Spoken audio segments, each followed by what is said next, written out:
மத்தியானம் நல்ல சாப்பாடு சாப்பிட்டு முடிச்சதும் திகட்டாம லைட்டா ஸ்வீட் சாப்பிடணும்னு தோணுச்சுன்னா, இந்த பப்பாயா ஸ்வீட் லைட்டா காரமும் இருக்கும். செஞ்சு சாப்பிட்டு பாருங்க. இந்த ஸ்வீட் 5, 6 நாளைக்கு கெட்டு போகாது. ஒரு பப்பாளிக்காய் தோல் எடுத்து நீளமா கட் பண்ணிடுறேன். பிடிச்சு துருவறதுக்கு வசதியா இருக்கிற மாதிரி.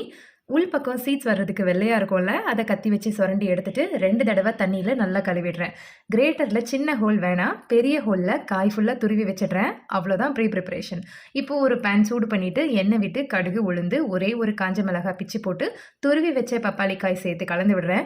இந்த பப்பாளி 500 கிராமுக்கு கொஞ்சம் கம்மியா இருந்தது. 1 கப் தண்ணி விட்டு லோ ஃப்ளேம்ல வச்சு மூடி போடுறேன். காய் துருவல் சாஃப்டாக எனக்கு 13 நிமிஷம் ஆச்சு. எடையே கலந்து விட அவசியம் இல்ல. காய் சாஃப்டா வெந்ததும் 1 கப்புக்கும் கொஞ்சம் கம்மியா நாட்டு சக்கரை போடுறேன். சக்கரை கரைஞ்சதும் கொஞ்சம் முந்திரி பருப்பு, காஞ்ச திராட்சை போட்டு கலந்து மூடி போடாம மீடியம் ஃப்ளேம்ல 15 நிமிஷம் வேகட்டும். எடையே கலந்து விடுங்க. கொஞ்சம் திக்காகும். இப்போ ஸ்டவ் ஆஃப் பண்ணிடலாம். சூடு ஆற விட்டு பாட்டில்ல எடுத்து வச்சிடுங்க. இந்த வீடியோ பிடிச்சிருந்தா கண்டிப்பா லைக் பண்ணுங்க.